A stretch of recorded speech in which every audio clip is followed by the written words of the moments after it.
En 1950, les Chinois ont envahi le Tibet, tel un gros insecte qui vient pour dévorer le plus petit.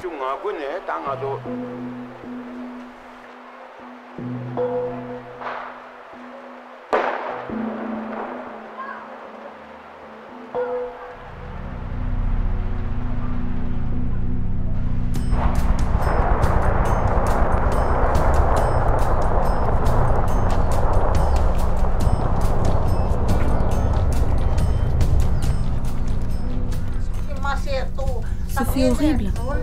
Il y avait des morts partout, du sang partout. Les Chinois m'ont attrapé et sévèrement battu.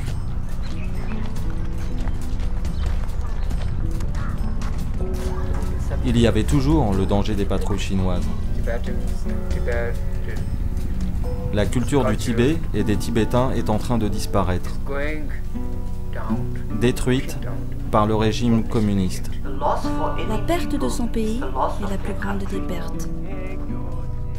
C'est l'histoire d'une tragédie, l'histoire d'un combat impossible.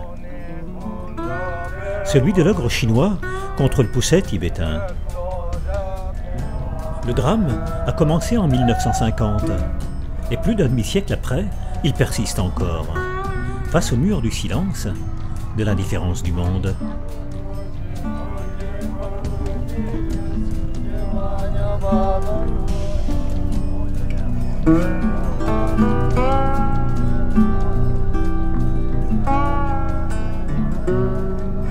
Mao Tse-tung, qui venait d'arriver au pouvoir, avait décidé d'annexer le Tibet, pays indépendant, mais qu'il prétendait faire partie de la Chine.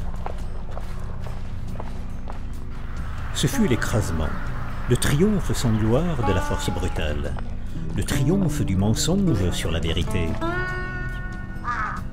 En quelques semaines, l'armada chinoise fit voler en éclats le roi du toit du monde.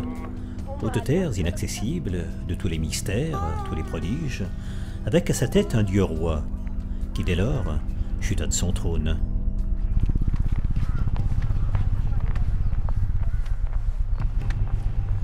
Après 9 ans d'occupation, de destruction, de massacres, chaque jour plus insupportable, c'est le début de l'exil.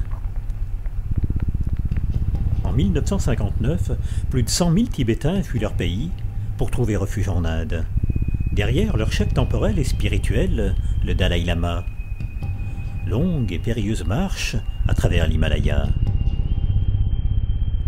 De nos jours, après 45 ans d'exil, près de 200 000 Tibétains sont dispersés aux 4 coins de l'Inde, et même de la planète.